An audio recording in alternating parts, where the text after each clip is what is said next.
যে ঢাকা বিশ্ববিদ্যালয় আইবি এর আগে যদি এন্টারপ্রেনারশিপ ডিপার্টমেন্ট হইতো বা ইনস্টিটিউট অফ এন্টারপ্রেনারশিপ ডেভেলপমেন্ট হইতো, আমার ধারণা বাংলাদেশ বিশ্বের মানচিত্রে অনেক উঁচু অবস্থানে পৌঁছাতে পারত। আমি বলবো যে ফার্স্ট তোমরা try to focus yourself, try to become entrepreneur. Dhaka বিশ্ববিদ্যালয়ের ছাত্রছাত্রীদের যে নেটওয়ার্ক বাংলাদেশ এবং সারা বিশ্বে, দ্যাট ইজ আনবিলিভেবল। তুমি যে সত্যিকার অর্থে তোমার ক্যারিয়ারে সাকসেসফুল হতে চাও, তাহলে সোশ্যাল মিডিয়াকে তোমার ব্যবহার করতে হবে, কিন্তু সেটা প্রপারলি ব্যবহার করতে হবে।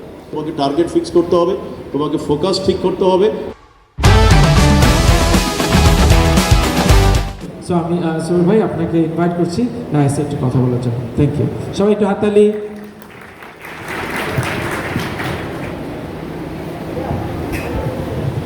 First of all, thank you very much, Dhaka Vishwavidyalaya Department of Organizational Strategy and Leadership. I think this department name is indicates enough. So, Bismillahirrahmanirrahim, Assalamu alaikum. আমি আবারও ঢাকা বিশ্ববিদ্যালয়কে ধন্যবাদ জানাই দুটো কারণ। প্রথম হচ্ছে ঢাকা বিশ্ববিদ্যালয় বাংলাদেশের প্রথম বিশ্ববিদ্যালয়। ঢাকা বিশ্ববিদ্যালয়ের ছাত্রছাত্রীরা কিন্তু বাংলাদেশের বিশ্ববিদ্যালয়গুলোকে সবচেয়ে সম্মুখ সারিতে তারা রিপ্রেজেন্ট করে। সুতরাং এই জায়গাতে এন্টারপ্রেনারশিপকে ফোকাস করে ডিপার্টমেন্ট অনেক আগেই করা উচিত ছিল।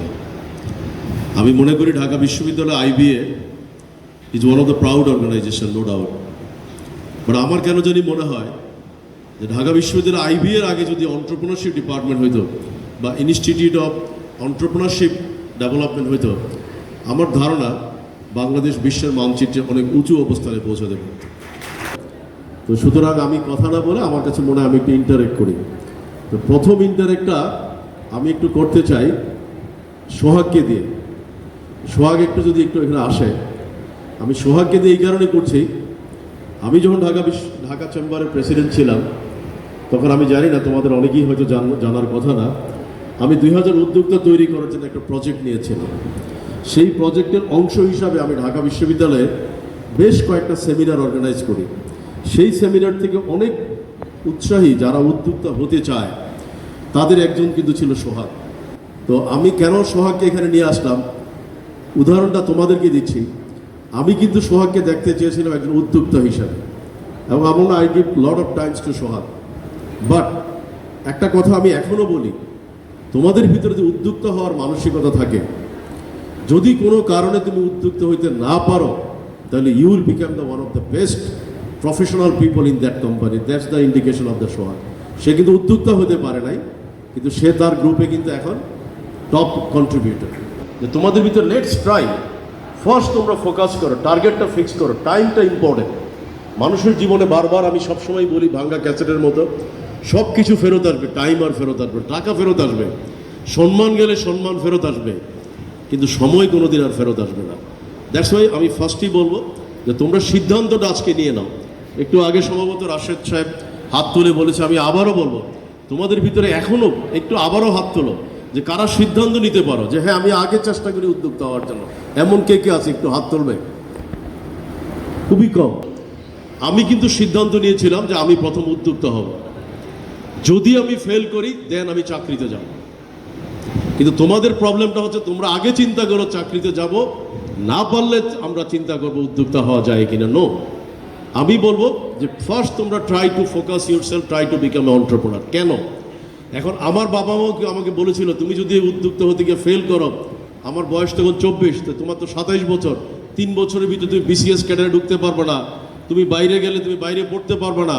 আমি বলছি 3 বছরের ভিতরে I will prove myself যে I have the ability to become a entrepreneur not. কারণ যে রিয়েল এন্টারপ্রেনার সে কিন্তু 2 মাস 3 মাস 6 মাসে প্রুভ করতে পারে, কারণ রিয়েল এন্টারপ্রেনার জন্য বেশি সময় লাগে না। তো সেই কারণে আমি বলবো যে আমি যেমনিভাবে সিদ্ধান্ত নিয়েছিলাম, এবং আমি 2 বছর পরে আমার বাবাকে বলেছিলাম শুড আই ট্রাই, কারণ আমি ইতিমধ্যে বিসিএসে ট্রাই করেছি। বিসিএসে আমি ডাক বিভাগে যখন পেলাম, দেখলাম যে না, আমি আমার চয়েস পোস্ট পাইনি, তারপর আমার যাওয়ার ইচ্ছা নয়, আমি প্রুভ করেছিলাম যে I have the ability or not. তখন তখন কিন্তু আইএলটিএস ছিল না, তখন ছিল টোফেল। টোফেলে if I am not wrong 7 বা 7.3 স্কোর পেয়েছিলাম টু প্রুভ মাই সেলফ আমার এবিলিটি আছে কিনা। ব্যাংকে চাকরি তখন ছিল এবি ব্যাংক। এবি ব্যাংক ছিল খুব pioneer bank, AB bank IFIC. এবি ব্যাংকে প্রফেশনে আমি পরীক্ষা দিয়েছিলাম যে আমি প্রফেশন অফিসার হইতে পারি কিনা। I got the appointment letter. তো আমার বক্তব্যটা হচ্ছে যে আমি ফার্স্ট প্রুভ করেছিলাম I have the ability or not. আমি তোমাদের কাছে ঢাকা বিশ্ববিদ্যালয়ের ছাত্রছাত্রীদের কাছেও আমার অনুরোধ, কেন ঢাকা বিশ্ববিদ্যালয়ের ছাত্রছাত্রীরা অন্টারপ্রেনার হিসাবে সবচেয়ে ভালো করতে পারবে, তার কারণ হচ্ছে ঢাকা বিশ্ববিদ্যালয়ের ছাত্রছাত্রীদের যে নেটওয়ার্ক বাংলাদেশ এবং সারা বিশ্বে, দ্যাট ইজ আনবিলিভেবল। কারণ আই মাইসেলফ প্রাউডলি সে, আমি নওশাদের মধ্যে আমিও নওশাদ মোস্তফার মধ্যে আমিও জাহাঙ্গীরনগরের একজন ছাত্র, এবং আই এম ফিল প্রাউড যে আমি জাহাঙ্গীরনগর আমার বন্ধু বান্ধবদের কাছ থেকে, ছোটো ভাই বড় ভাইদের কাছ থেকে যেই সাপোর্টটুকু পেয়েছি অন্টারপ্রেনারশিপ জার্নিতে, that's I am amazing. I must grateful to all of my friend, junior, senior, everyone. তোমরা যখন ঢাকা বিশ্ববিদ্যালয়ের একজন ছাত্র হিসেবে কোথাও রিপ্রেজেন্ট করবে, তোমাদের কিন্তু প্রায়োরিটি লেভেলটা কিন্তু 8-10 জন থেকে অনেক বেশি, হাইয়েস্ট রেসপেক্ট থাকে। একইভাবে আমি আবারও রিপিট করতে চাই, ইতিমধ্যে যেহেতু ঢাকা বিশ্ববিদ্যালয় অন্টারপ্রেনারশিপকে ফোকাস করছে, this a good opportunity for you, so let's try to focus first. তোমরা জানো ইতিমধ্যে আমাদের মাননীয় প্রধানমন্ত্রী উনিও কিন্তু অন্টারপ্রেনারশিপকে সবচেয়ে বেশি এনকারেজ করছেন। তো তাহলে আমি অন্টারপ্রেনার হতে পারার কারণেই কিন্তু আজকে হয়তো হাজার হাজার লোককে আলহামদুলিল্লাহ আমি কর্মসংস্থানের অপরচুনিটি তৈরি করতে সক্ষম হয়েছি। তো সেই কারণে আমি বলবো তোমরা অন্টারপ্রেনার হও। এবার আমি তোমাদের সাথে একটা কোশ্চেন অ্যান্সারে যেতে চাই যে তোমাদের ভিতরে কারা কারা আছে এখানে সোশ্যাল মিডিয়াকে নিজেদের কেরিয়ারের সাথে ফোকাস করে করো, একটু হাত তুলবে যে সোশ্যাল মিডিয়াতে কেরিয়ারের সাথে। Thank you.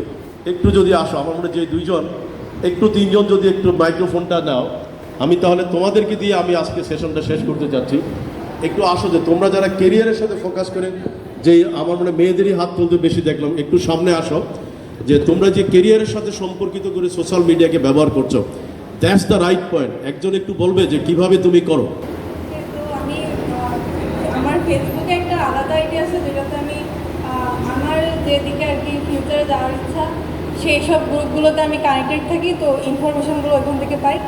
R LinkedIn use করি, যেখানে আর কি আমার যে সিনিয়র বা যে সাইটে আমি যেতে চাই তাদের রিলেটেড প্রফেশনাল যারা, তাদের সাথে কানেক্টেড থাকতে পারি।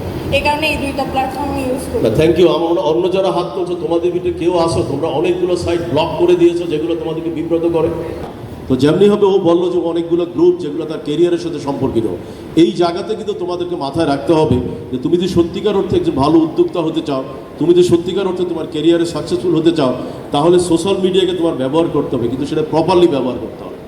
তুমি যদি সোশ্যাল মিডিয়াকে প্রপার গ্রুপিং করে ব্যবহার করতে পারো, তোমার কাজটা কিন্তু সহজ হয়ে যাবে।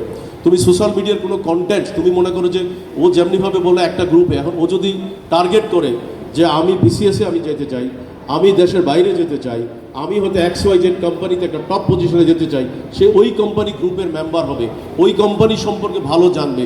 ওই কোম্পানিতে তুমি যেদিন ইন্টারভিউ দিতে যাবা, সেদিন ওই কোম্পানিতে যারা ইন্টারভিউ নিচ্ছে তাদের থেকে তুমি অনেক বেশি ভালো বলতে পারবা। তারা উল্টা কিন্তু আর বিব্রত অবস্থায় পড়বে যে এই মেয়েটা কে বা এই ছেলেটা কে, ও তো আমাদের থেকে অনেক বেশি ভালো জানে। কেন? তার কারণ হচ্ছে তুমি এখনই এই অবস্থায় তুমি তোমাকে ওই নেটওয়ার্কের সাথে সম্পর্কিত করেছো। কিন্তু সেই কারণে বলেছি সোশ্যাল মিডিয়া থেকে বের হয়ে আসার সুযোগ আমাদের নাই, কিন্তু আমরা সোশ্যাল মিডিয়ায় কানেক্টিভিটি করতে পারি। নেটওয়ার্কিংয়ের জন্য আমরা লিঙ্কডইন বা অন্যান্য আমরা আমাদের নেটওয়ার্কগুলোকে আমরা ইনক্লুড করতে পারি। তো যেই কারণে আমি আবার ব্যাক টু যাচ্ছি সেই নওশাদের উত্তরে, তাহলে কেন আমি ব্যবসাতে আসলাম। আমি তোমাদেরকে ইন্সপায়ার করতে চাই এই ডিপার্টমেন্ট থেকে, কারণ এই ডিপার্টমেন্টে আবারও বলছি অর্গানাইজেশন, স্ট্র্যাটেজি অ্যান্ড লিডারশিপ। তার মানে একটা অর্গানাইজেশনের স্ট্র্যাটেজি কী? অর্গানাইজেশন স্ট্র্যাটেজি হচ্ছে ওই অর্গানাইজেশনটা লাভজনক হইতে হবে। তুমি কোনো অর্গানাইজেশনে যাওয়ার পরে যদি ভ্যালু অ্যাড করতে পারো, রেভিনিউ দিতে পারো, তুমি কিন্তু সেই অর্গানাইজেশনে তোমার ফিগারটাকে তুমি আইডেন্টিফাই করতে পারবা। তুমি তোমার স্যালারি কিন্তু তার সাথে বার্গেনিং করে নিতে পারবা, তুমি সেখান থেকে ইনসেন্টিভ নিতে পারবা। তার মানে তুমি নিজেই কিন্তু ওই অর্গানাইজেশনের ভিতরে একটা মালিকানা নিতে পারবা, যেটাকে আমি আবারও রিপিট করছি, ইন্টারপ্রেনার। তাহলে ইন্টারপ্রেনার হলে তোমার সুবিধাটা কী হচ্ছে, তুমি কিন্তু চাকরি করেও কিন্তু একসময় বের হয়ে এসে তুমি ব্যবসা করতে পারবা।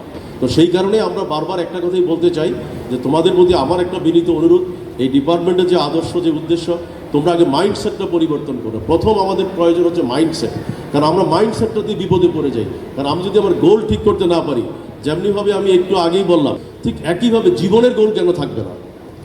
আমি যদি ফুটবল মাঠে যদি গোল পোস্ট না থাকে, একজন গোলকিপার না থাকে, এবং যদি ফরওয়ার্ডে কে খেলবে, ফ্রন্টে কে খেলবে, কে স্ট্রাইকিংয়ে খেলবে, কীভাবে কিছুদিন আগে যে মেসি তোমরা জানো যে একটা পেনাল্টি শ্যুট করেছে, সেই পেনাল্টি শ্যুটটা কত সূক্ষ্মভাবে সে মার্ক করেছে, কোন জায়গায় গ্যাপটা, ওই গ্যাপটা যদি বলটা আমি ইন করে দিতে পারি, তার মানে সে আগে কী করেছে, তার ফোকাসটা ঠিক করেছে, তারপরে সে টার্গেটটা দিয়েছে গোল পোস্টে, দেন গোলটা হয়েছে।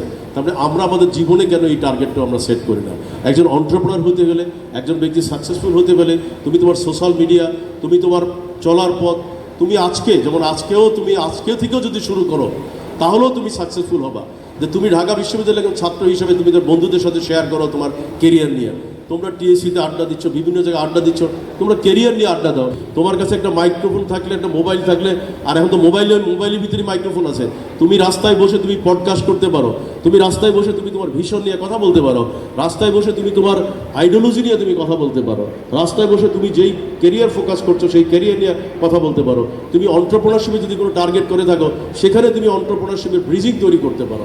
সবচেয়ে বারবার একটা কথাই বলছি, তোমাকে টার্গেট ফিক্স করতে হবে, তোমাকে ফোকাস ঠিক করতে হবে, এবং গোল যতক্ষণ পর্যন্ত না দিবা, যেমনিভাবে গোল না হলে কি হয় তোমরা নিজেরাই দেখো, যারা জাপানের ভক্ত ছিল, গোল না হওয়ার পরে তোমাদের দুঃখটা তোমরাই ভালো বুঝতে পারবা, তাই না? তো সেই কারণে বলবো যে জীবনে গোল না হলে কিন্তু মানুষ আত্মতুষ্টি পায় না, আর সেই গোলটাই হচ্ছে তোমার ক্যারিয়ারকে আগে তোমাকে ঠিক করতে হবে। যেমনিভাবে ও বললো সোশ্যাল মিডিয়াতে, তো আমি আর কথা বাড়াইতে চাই না। আমার মনে হয় তোমাদের ভিতর যদি একজন দুজনে কোনো কোশ্চেন থাকে, আমি জানি না রাশেদ সাহেব কতক্ষণ সময় আছে, যদি এক দুজনের কোশ্চেন থাকে আমি একটা দুইটা কোশ্চেন নিতে পারি based on the time allow. কেউ কোনো বক্তব্য আছে, কথা বলতে চাও, এনি ইস্যুতে জানতে চাও, বা কোনো কৌতূহল আছে? আমি জানতে চাই যে আপনার একটা উদ্যোক্তা হওয়ার পিছনে যে একটা গল্প হচ্ছিল, আমার ধারণাটা ওই ট্যাক্সের সাথে আপনার যে টার্গেটটা, এটা আমার একটু আসলে আপনার মোটিভেশনটা জানতে চাই। না, এটা আলটিমেটলি আমি এখানেও একটা কথা বলবো যে বাংলাদেশের ব্যবসা ক্ষেত্রে কিন্তু ব্যবসায়ীদের একটা বড় অংশ কিন্তু প্রপারলি ট্যাক্স দেয় না। তো এইটা যদি প্রপারলি ইকোনমিতে কেউ ট্যাক্স না দেয় তাহলে কিন্তু আমরা যত কথাই বলি না কেন, আমি ব্যবসায়ী হিসাবে কিন্তু আমি কন্ট্রিবিউট করতে পারবো না। আমি জাস্ট গত বছর একটা ছোট্ট উদাহরণ দিচ্ছি। কোরিয়া সিওল ইউনিভার্সিটি আমি ভিজিট করার সময় একটি মেয়ে ওখানকার ফাইনাল ইয়ারে, সে আমাকে ক্যাম্পাস ভিজিট করার সময় আমি তাকে জিজ্ঞাসা করেছিলাম তোমার জীবনের এইম কি। সে আমাকে বলেছিল আমার জীবনের এইম হচ্ছে আমি একদিন পয়সাওয়ালা হতে চাই। কেন? বলে আমি আমার বিশ্ববিদ্যালয়ে আমি ডোনেট করতে চাই সেই পয়সাটা। I hope you realise. আমরা কথায় কথায় ইলন মাস্ককে উদাহরণ দিই, বিল গেটসকে উদাহরণ দিই। বাংলাদেশে কারা হাইয়েস্ট ট্যাক্স পেয়ার, তাদের কি রেকর্ড আমরা পাই না? আমাদের সাংবাদিকদের কি খবর নাই? তারা কি জানে না? তারা কি খুঁজে বের করতে পারে না যে কেন ট্যাক্স পেয়ারের সংখ্যা ভালো না, কেন হাইয়েস্ট ট্যাক্স পেয়ার কেউ বলে না? সবাই বলে আমি এত হাজার কোটি লোন নিয়েছি। ব্যাংক ডিফল্টারের সংখ্যা আমরা জানি, ব্যাংকে কত হাজার কোটি টাকা ডিফল্টার সেটা জানি। আমরা কেন জানি না কারা কত টাকা ট্যাক্স দিচ্ছে? এটা কি আমাদের দৈন্যতা না? এবং এই জায়গায়ও কিন্তু আমি মনে করি ঢাকা বিশ্ববিদ্যালয় বা অর্গানাইজেশন অ্যান্ড স্ট্র্যাটেজি এবং leadership they should also identify যে কারা বাংলাদেশে হাইয়েস্ট ট্যাক্স দিচ্ছে, তারা কারা। কারণ আমরা কিন্তু এখন অনেকেই মনে করি ওই কোম্পানি অনেক বড়। নো, কোন কোম্পানি কত লোকের কর্মসংস্থানের বন্দোবস্ত করছে সেটা বড় কথা না, বরং কোন কোম্পানি কত লোকের কর্মসংস্থান করেছে, সেই কর্মসংস্থান প্রাপ্ত ব্যক্তি কত টাকা সরকারের কোষাগারে ট্যাক্স দিয়েছে, এবং ওই উদ্যোক্তা কত টাকা ট্যাক্স দিয়েছে, সেগুলো আমাদের বিবেচনায় আনার সময় আসছে। অন্যথায় আমরা প্রতিদিনই কিন্তু চিৎকার করব, প্রতিদিন সাজেশন দিয়ে দেব। আমরা ওই ঘুম থেকে উঠেই কিন্তু আমরা ওই ইলন মাস্ককে নিয়েই আমরা কথা বলবো। আমরা বাংলাদেশে কারা ভালো কন্ট্রিবিউট করছে তাদেরকে আমরা সামনে নিয়ে আসবো না, এবং ইকোনমি প্রতিনিয়ত পিছিয়ে যাবে।